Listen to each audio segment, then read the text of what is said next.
Hai,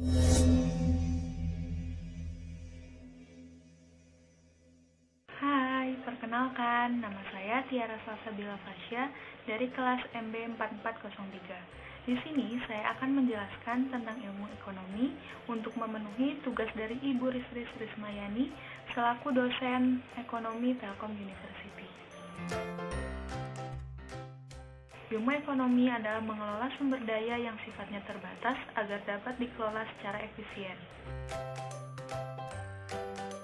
Ilmu ekonomi dikelompokkan menjadi dua bagian, yaitu ilmu ekonomi makro dan ilmu ekonomi mikro. Ilmu ekonomi makro adalah menitikberatkan pembahasan tentang perekonomian secara keseluruhan atau agregatif.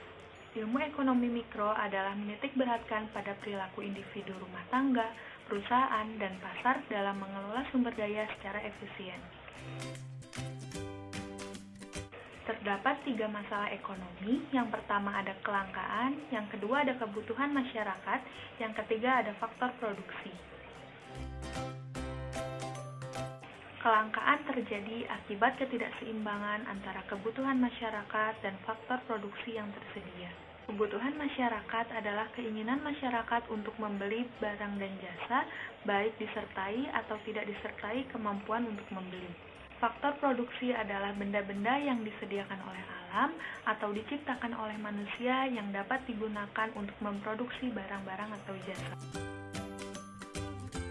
Faktor penggerak kegiatan ekonomi ada 4 hal. Yang pertama ada kebutuhan ekonomi yang sifatnya tidak terbatas, lalu ada kelangkaan yang ketersediaannya terbatas, lalu ada pilihan atau opportunity cost yaitu penggunaan sumber daya untuk tujuan tertentu, lalu ada konsep ekonomi yang dibedakan antara kebutuhan dan keinginan.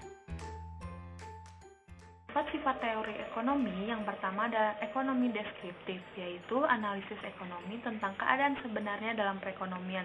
Contohnya krisis moneter pada tahun 1998. Yang kedua ada ekonomi terapan, yaitu cabang ilmu yang menelaah tentang kebijakan yang perlu dilaksanakan untuk mengatasi masalah-masalah yang timbul dalam perekonomian. Cukup sekian video dari saya mengenai ilmu ekonomi. Semoga dapat bermanfaat. Terima kasih.